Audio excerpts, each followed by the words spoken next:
Hello everyone and welcome to the first video created by the Minnesota 4-H Photography Video Filmmaking Project Development Committee.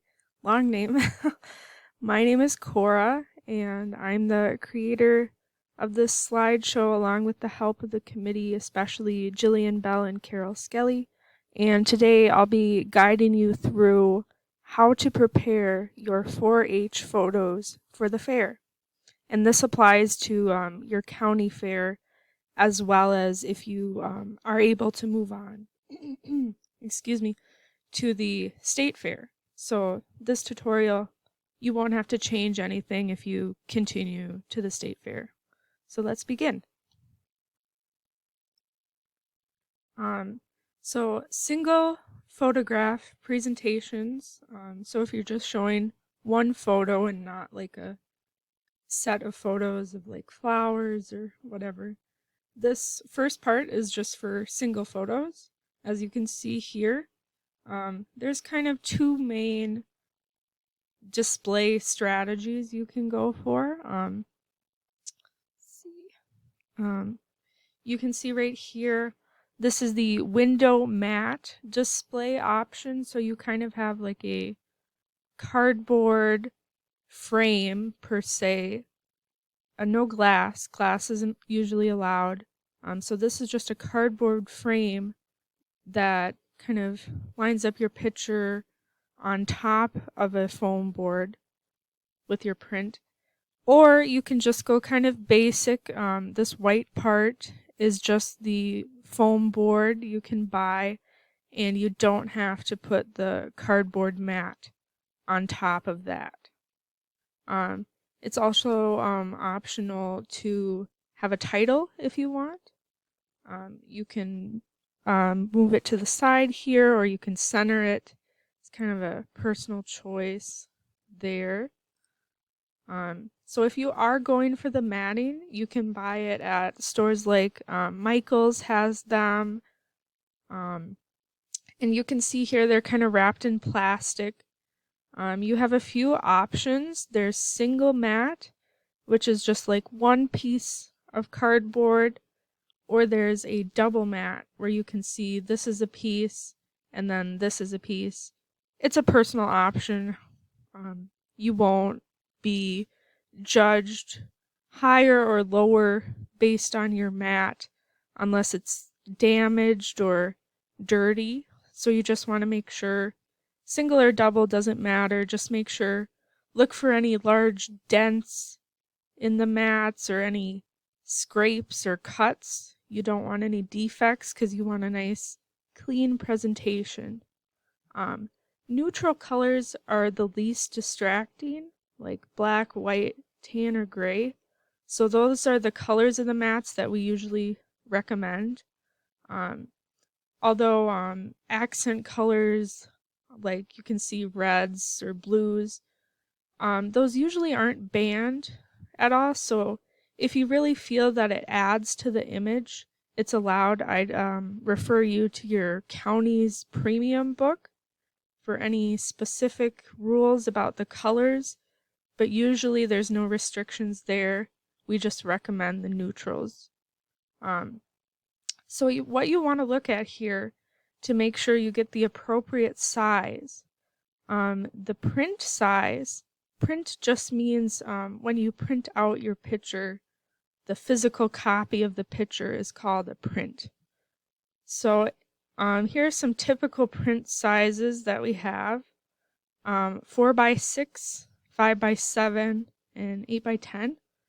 So you can see here the this brand of mat at Michael's. It shows that this mat works for prints that are 8x10, photo size print, same thing.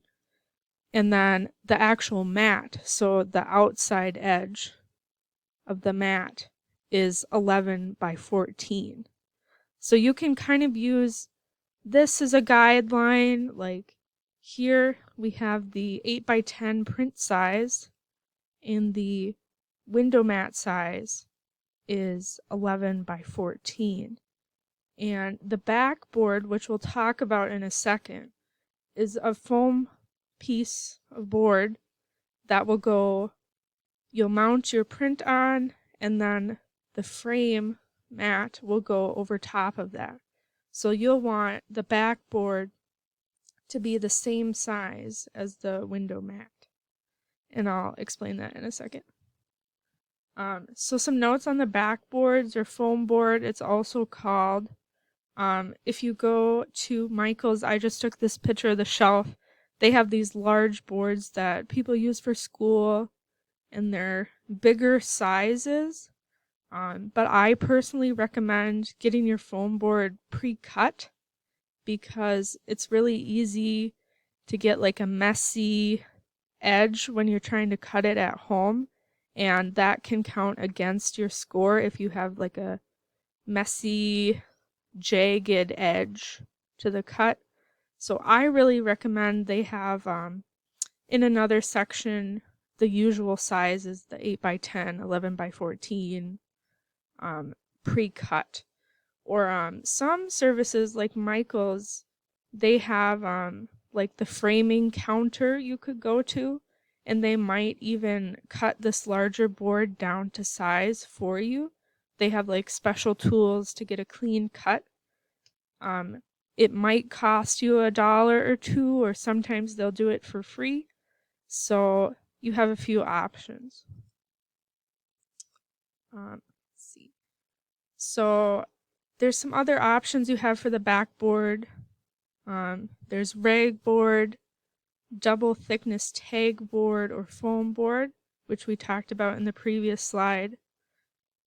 Cardboard, colored paper, or gift wrap is not recommended due to the thinness, and it can distract from the photo. The reason we choose these options above are because they're thick, so they'll support the print, so you won't get any folds or creases, and it helps it be displayed at your county fair. So another important thing is you want to evenly center your photograph on the board with the larger space on the bottom, because we don't have like a perfect square, so your rectangle will have more space on the bottom. Let me go here. So you can see that this space is slightly larger than this space. You just want to make sure this is even with this, and this side is even with this. So I'll just skip back here. And these are just rough guidelines. It doesn't have to be exactly this. The optional part, like I said, is to give your photograph a title. It kind of adds a professional look. When I showed in 4-H, I personally chose not to do a title, but it's up to you. Alright, so here's kind of an example of what we have here. This is all the pieces and tools you'd need. So number 1, we have our window mat. I chose a single mat. You can see it's just one piece. 2, I got a pre-cut foam board that's the same size, you can see. And 3, I have the print or photograph. And this, I believe, is the 8x10 size. And something else important that I should have noted here is that even though it's meant for an 8x10 inch print, keep in mind that the mat is going to cover just a little bit of the edges of your print to kind of help keep it in place. So when you're cropping your print, when you're ordering it, or when you're even taking the picture, make sure you're leaving some extra space around the edges that could be covered by a mat. If you don't want to cover it, you can just skip the window mat together and put the print directly on the board centered. So moving on, you notice here that we have 2 prints. This is our enlargement, which basically means like The 4:6 is the original aspect ratio that came straight out of my camera, and you can see like that 3 cuts off a little bit here because it's a different ratio than a 4:6. That just means it's cropped different pieces are cut off. So number 4 here is the original 4:6, and that's something we're going to attach to the back of our foam board, just so the judges can see if you cropped off any essential elements to your photo, what it looked like straight out of the camera. It just helps the judges get a sense of your process. And then for gluing all these things together, you have a few options. This is a spray adhesive. I found all of these things at Michael's. Walmart might have it, Target. So these are your 3 options. The spray adhesive has some pros and cons that we'll talk about. Double-sided permanent tape is another option, as well as photo-safe rubber cement. You just want to make sure it says photo-safe so you don't have it like leaking through the image or causing any defects. Another tool is the pencil. Mechanical or regular, it doesn't matter. This is just a tool I use to help me center the print on the board. Then I've printed out, you can see the labels here, which we'll talk about later. But the original 4:6 for this one, as well as a label with your first and last name, club, county, class, and age group, such as Elements of Photography grades 9+. Your premium book for your individual county might have specific guidelines for these, but this is just what my county had. And then as well as a ruler or tape measure, just again to help aid you centering your print. All right, so here we're going to go through step by step the process of mounting it. So I center the print on the backboard by measuring an even border around your print. And you attach the print to the board either with the spray adhesive, double-sided tape, or photo corners, or the rubber cement again. So what I kind of like to do is I just set my print on there and I kind of eyeball it. And then what I'll do is I'll take the ruler and I will measure this side and this side, and I'll adjust it. Like if this side is bigger, I'll scooch it over a little bit because we want these sides to be even as well as these sides to be even. And once you've got that lined up, you can mark the edges of the print. So if it gets bumped or anything, you know where to reset it. Put the glue on the back of the print, obviously, not the front. We don't want any glue on the front because that can smudge it or rip it. It's not a good deal.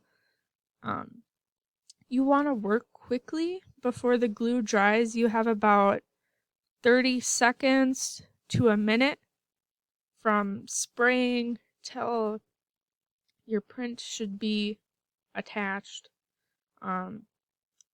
Double-sided tape is a good option. The spray adhesive, I have noticed, is not as strong as the rubber cement, but it still works. You know, I've used both. I've noticed sometimes the mat will come off and fall off, but we can talk about that later. So that's the first step. So now your print is attached. So the next step is to attach the mat over top. All right, So as you've noticed here, I have a big X through the spray adhesive because just in my experience, it's not strong enough to hold this cardboard mat to the backboard. It's fallen off for me at fairs, and I just don't want that to happen to you. So I really suggest for this part the rubber cement or the double-sided tape. So you'll want to, this is the same as this. In this picture, it's just the back side of this black mat.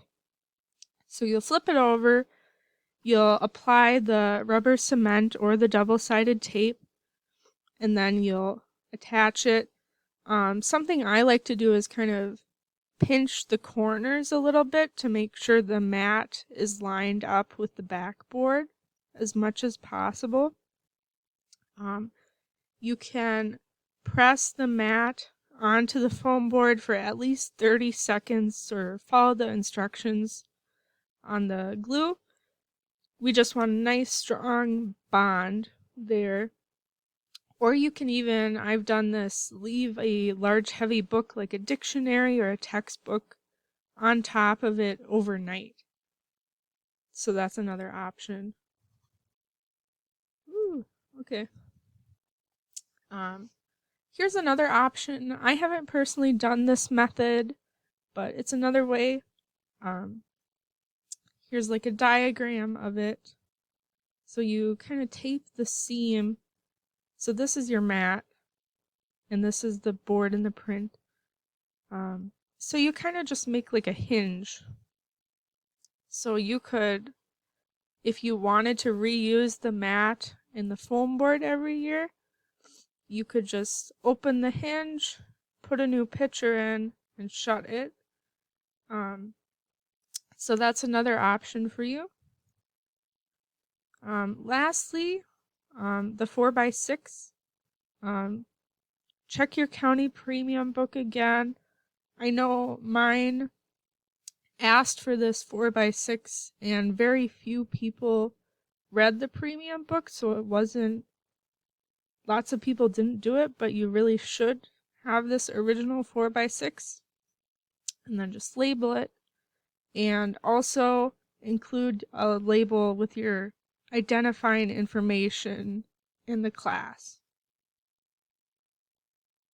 So another note here, if you're doing a manipulated image like Photoshop, so here you can see I've edited multiple pictures together so it looks like I'm in 4 places at once. And what I did is I printed out 4x6 images of each of those original images, and I put them in like a envelope on the back so the judges could see the images I put together, and they especially like the original 4x6s for the manipulated images. Presenting multiple prints. We have some suggestions here for you. You want a poster board either 22 inches by 14 or 11 by 14 is recommended. Not required, just recommended. Neatness counts, like I've said.